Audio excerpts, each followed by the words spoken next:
సీత బండి మీద చీరలు అమ్ముకుంటూ ఉంటుంది. చీరలమ్మ చీరలు అతి తక్కువ ధరకు తొందరగా వచ్చి మీకు మెచ్చిన చీరను తీసుకెళ్ళండి అని చెప్పి సీత చీరలు అమ్ముతూ ఉంటుంది. ఇక అప్పుడే మహాలక్ష్మి అర్చన ఇద్దరు కూడా ఈ వాయిస్ ఎక్కడో విన్నట్టుంది అని చెప్పి బయటకు వచ్చి చూస్తూ ఉంటారు. ఇక అప్పుడు సీత మొహం కనిపించదు, చీరలు అడ్డుగా ఉంటాయి.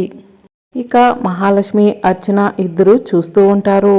ఇక సీత, రండక్క రండి, మీకు నచ్చిన చీరను తీసుకెళ్ళండి, మీరు మెచ్చిన చీరను తీసుకెళ్ళండి, అతి తక్కువ ధరకు రండక్క రండి అని చెప్పి సీత అంటూ ఉంటుంది. ఇక అప్పుడు మహాలక్ష్మి వాళ్ళు సీతను చూసి షాక్ అవుతారు. రండి మేడం, మీకు నచ్చిన చీరను తీసుకెళ్ళండి అని సీత అంటూ ఉంటే ఇక మహాలక్ష్మి కోపంగా మహాలక్ష్మి సీత దగ్గరికి వెళ్ళి, ఏయ్ నీకు పిచ్చి పిచ్చిగా ఉందా ఏంటి అని చెప్పి ఈ తోపుడు బండి మీద చీరలు పెట్టుకుని నడి రోడ్డు మీద ఏంటి అని చెప్పి మహాలక్ష్మి సీతని కోపడుతూ ఉంటుంది. మీరు నడి రోడ్డు మీద తోపుడు బండి మీద చీరలు కొనరా మేడం అని సీత అడుగుతూ ఉంటుంది. ఇక అప్పుడు మహాలక్ష్మి సీత దగ్గర ఉన్న చీరలను కూడా రోడ్డుపైన విసిరేస్తూ ఉంటుంది. ఇక సీత, ఆగండి అత్తయ్య, అలా విసిరేయకండి అని అంటూ ఉంటుంది. మరి రాబోయే ఎపిసోడ్లో ఏం జరుగుతుందో తెలుసుకుంటే ఛానల్ సబ్స్క్రైబ్ చేసుకోండి.